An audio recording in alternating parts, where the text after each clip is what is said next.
വിശുദ്ധ ലൂക്ക എഴുതിയ സുവിശേഷം അധ്യായം 7 വാക്യങ്ങൾ 1 മുതൽ 10 വരെ. ശതാധിപന്റെ ഭൃത്യനെ സുഖപ്പെടുത്തുന്നു. യേശു ജനങ്ങളോടുള്ള പ്രബോധനം അവസാനിപ്പിച്ച് കഫർനാവിലേക്ക് പോയി. അവിടെ ഒരു ശതാധിപന്റെ ഭൃത്യൻ രോഗം ബാധിച്ച് ആസന്ന മരണനായി കിടന്നിരുന്നു. അവൻ യജമാനന് പ്രിയങ്കരനായിരുന്നു.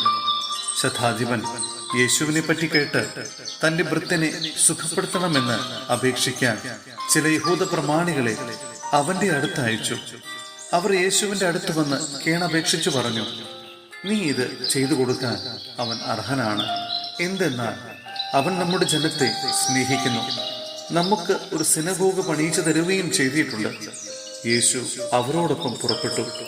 അവൻ വീടിനോടടുക്കാറായപ്പോൾ ആ ശതാധിപൻ തന്റെ സ്നേഹിതരിൽ ചിലരെ അയച്ച് അവനോട് പറഞ്ഞു, കർത്താവേ, അങ്ങ് ബുദ്ധിമുട്ടേണ്ട. അങ്ങ് എന്റെ വീട്ടിൽ പ്രവേശിക്കാൻ ഞാൻ യോഗ്യനല്ല. അങ്ങയെ നേരിട്ട് സമീപിക്കാൻ പോലും എനിക്ക് യോഗ്യതയില്ല എന്ന് ഞാൻ വിചാരിച്ചു. അങ്ങ് ഒരു വാക്ക് ഉച്ചരിച്ചാൽ മാത്രം മതി, എന്റെ ഭൃത്യൻ സുഖപ്പെട്ടുകൊള്ളും.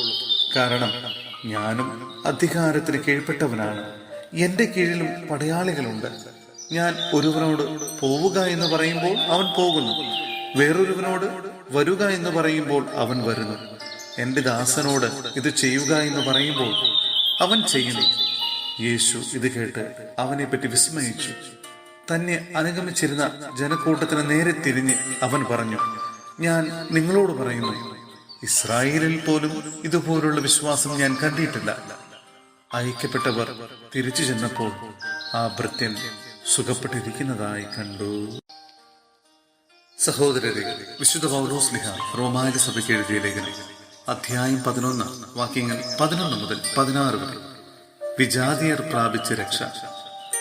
ആകയാൽ ഞാൻ ചോദിക്കുന്നു, അവർക്ക് കാലിടറിയത് വീഴുവാനായിരുന്നുവോ?